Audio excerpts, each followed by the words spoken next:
আসসালামু আলাইকুম সবাইকে। কেমন আছেন সবাই? আশা করি সবাই ভালো আছেন। আলহামদুলিল্লাহ আমিও ভালো আছি আর অনেক বেশি খুশিও আছি। কেন জানেন? কারণ এই বক্সগুলো পেয়ে, এই বক্সের ভিতর অনেক মজার মজার এবং অনেক মায়া ভালোবাসার জিনিস আছে। সেটা হচ্ছে আমার আম্মু আমার জন্য খাবার পাঠাইছে। আমার ভাই কলেজে আসছে, ওর কাছেই কিন্তু দিয়ে দিয়েছে। তবে আমি জানতাম যে শুধু মুরগির গোশটাই রান্না করে দিবে। তো চলুন শেয়ার করে আম্মু কি রান্না করে দিয়েছে। এই যে এটাতে মুরগির গোশ আছে। আমি জানতাম শুধু মুরগির গোশই পাঠাবে, কারণ এই মুরগিটা আম্মু বাড়িতে পালছে অনেক দিন। তো তারপরে আমাকে বাড়িতে বারবার যাইতে বলছিল, আমি যেহেতু যাই নাই এই জন্য আমার ভাইয়ের কাছেই রান্না করে কিন্তু পাঠিয়ে দিয়েছে। তো তার সঙ্গে আরও অনেক পছন্দের রান্না করেছে আমার জন্য। সেটা হচ্ছে এই যে, বুঝতে পারছেন এটা কি? এটা হচ্ছে বেগুন, কচু, পুঁটি মাছ এবং চিংড়ি মাছ দিয়ে চচ্চড়ি।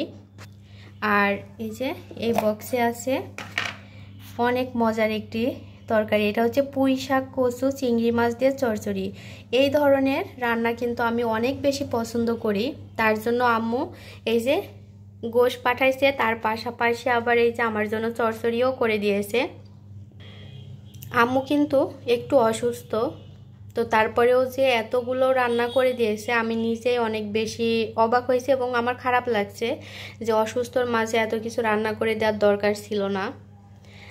তো একটা কথাই কি জানেন, আমার আম্মু যখনই বাসায় আসে বা আমি বাড়িতে যাই বা কেউ বাসায় আসলে তার কাছেই কিন্তু খাবার অনেকগুলো এরকম রান্না করে পাঠিয়ে দেয় যেগুলো আমার পছন্দের। আবার বাসায় আসলেও আম্মু রান্না করে দেয় কিন্তু। তো মায়ের ভালোবাসা তো পৃথিবীতে এর মতন মায়া মমতা আর কিছুই নেই। মায়ের ভালোবাসা একটা অন্যরকম, বাবার থেকেও মায়ের ভালোবাসা কিন্তু অন্যরকম একটা মায়া। মায়ের মতো ভালোবাসা আপনাকে কেউ বাসবে না এই পৃথিবীতে নিঃস্বার্থভাবে। কেউ যদি আপনাকে মন থেকে ভালো চায় আপনার জন্য বা আপনাকে ভালোবাসে, সেটা কিন্তু মা।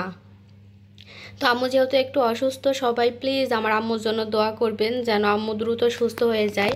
আরও একটা কি করছে দেখেন, এই পলি ব্যাগে এই যে ভাত পাঠাইছে। আম্মু জানে যে আমি বাসায় খিচুড়ি রান্না করছি, তো খিচুড়ি দিয়ে তো এই সবজিগুলো ভালো লাগবে না, এই জন্য আবার পলি ব্যাগে এই যে ভাত দিয়ে দিয়েছে। আর পলি ব্যাগে দেওয়ার কারণ, আমার ভাই কিন্তু এমনিতে ব্যাগ নিতে চায় না, তার উপরে কলেজে আসছে আর অনেক বেশি ভারী হয়ে যাবে, নাহলে এমন টিফিন বক্সে দিলে অনেক বেশি ব্যাগ বড় লাগবে। তার জন্য পলি ব্যাগে দিয়েছে যেন অল্পতেই হয়ে যায়। তো এই হচ্ছে আমার মায়ের ভালোবাসা। মায়ের ভালোবাসা পাচ্ছি, এটা আমার অনেক বড় সৌভাগ্য। প্লিজ সবাই দোয়া করবেন আমিও যেন আমার আম্মুর জন্য কিছু করতে পারি। তো আজকে এই পর্যন্তই। সবাই সুস্থ থাকবেন, ভালো থাকবেন, আমাদের জন্য দোয়া করবেন। আর সব থেকে বেশি দোয়া করবেন আমার আম্মুর জন্য, যেন আমার আম্মু দ্রুত সুস্থ হয়ে যায়। আল্লাহ হাফেজ।